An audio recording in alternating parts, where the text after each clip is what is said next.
皆さんこんにちは。Japanese with はるぱかのはるかです。今日は語彙を増やしましょう。人生は簡単じゃありませんね。いろんなややこしい内容を説明しなきゃいけない時があります。日本語もそういった細かいニュアンスを説明するためにたくさんの動詞があります。だけど違う動詞を使うんじゃなくて、文法の名前が私わからないので、ちょっとコンパウンド verb というふうに名付けましたが、いろんなコンパウンド verb があります。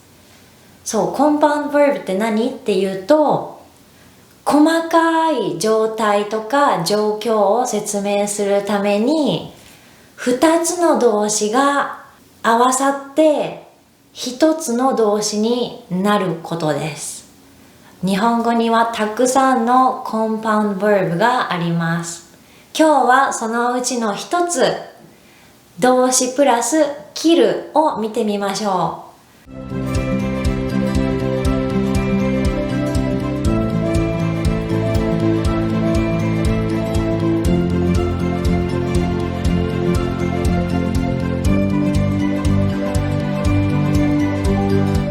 まずその形の作り方から、動詞のマスステムプラス切るです。切ると聞いてどういうイメージがありますか？この切るという動詞は動詞の切る to cut から来ています。だけどこれを切る to cut というふうに訳してしまうと意味がわからなくなってしまいます。動詞のマスステムプラス切ると言ったら、この切るはそう completely っていう意味があります。そう、一回例えば私もこの髪の毛を切ってしまったら元に戻せませんね。そうなんで切るって言ったら to cut なんですが completely off っていう感じの意味かな。そうなんで動詞プラス切るの時の切るは completely です。それではいろんな動詞を見てみましょう。例えばじゃあ to eat は日本語でどうやって言いますか？そうですね、食べると言います。ではマスステムって何ですか？じゃあまずマスステムがわからない人のためにこの回ではマスステムについてお話しします。そう、マスって聞いたことありますよね。そう、マスフォームのマスです。マスフォームというと日本語の動詞の丁寧な言い方、そして現在形ですね。だけどマスフォームじゃなくてマスステムと言いました。なぜならマスフォームだと、例えばさっきの動詞食べるだと食べますになって、だけどマスステムって言ったらマスを取らなければいけません。そして残ったものがマスステムです。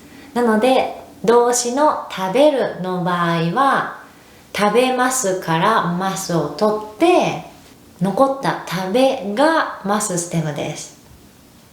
マスステムについて分かったかな？そう、これマスステムが何かっていうのがすごく大事です。いろんな場面で使います。ではじゃあマスステムの話は終わって、じゃあさっきのマスステムプラス切るに戻りましょう。では食べきると言ったらどんなイメージ？今までの説明から。そう、食べるはそのまま食べるで OK です。to eat。そして切る、このマスステムプラス切るの切るは to cut ではありません。これは completely とかなんか achievement を意味します。なので食べきるって言ったら多分どんな状況かな。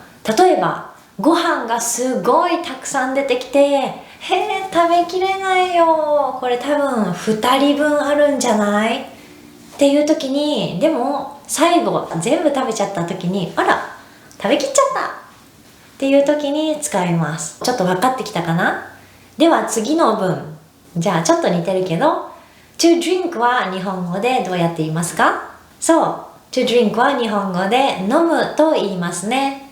はい、じゃあ飲むのマスステムは何ですか？そう、マスフォームが飲みますなので、マスも取って残った飲みがマスステムですね。はい、では飲みプラス切る、飲み切るはどういうイメージ？どういう意味？そう、飲み物を全部飲み切る。なので、例えばさっきの食べ物と同じように、飲み物がすっごいたくさんあって、飲みきれないよっていう思ったけど、だけど実際には全部飲んじゃったよっていう時に、飲み切っちゃったという感じで使います。そう、これも一部の例だけど、いろんな使い方ができますよ。今、オリンピックがやってます。オリンピックといえばスポーツですね。スポーツ関連いきましょう。じゃあね、to run は日本語でどうやって言いますか？そう、走るですね。走るのマスステムは何ですか？そう、走りますはマスフォームなので、マスを取って残ったものがマスステムです。なので、走り切るですね。じゃあ、走り切ると言ったら、どんなイメージ？走り切るって言ったら、そう、例えば私はね、走り切るって聞いたら、マラソンをイメージしました。マラソンって42.195キロ、すっごい長いですよね。そう、全員が全員走り切れるわけではありません。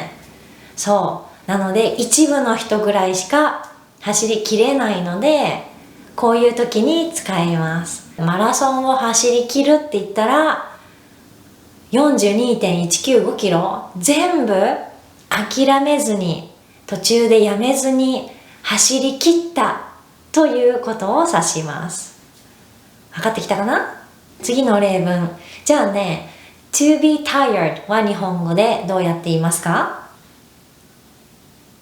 そう、疲れると言います。では、マスステムは何ですか？そう、疲れますがマスフォームなので、マスを取って、疲れがマスステムです。では、疲れ切ると言ったらどんなイメージ？もうすっごい疲れてる感じです。そう、普通の疲れたって言ったら、まだ疲れたって言っても疲れたって言えるから、まだエネルギーは残ってます。だけど疲れ切るって言ったらね、やばいね、早く寝てくださいっていう状況です。じゃあ日本語にはたくさんのこういう動詞があるので、これをまた違うビデオでまた次のやつ勉強しましょうね。では、じゃあ今日の宿題、コメント欄にマスステムプラス切るを使った文を書いてみてください。それでは、じゃあまた次のビデオでお会いしましょう。じゃあ、ハッピージャパニーズラーニング。またねー。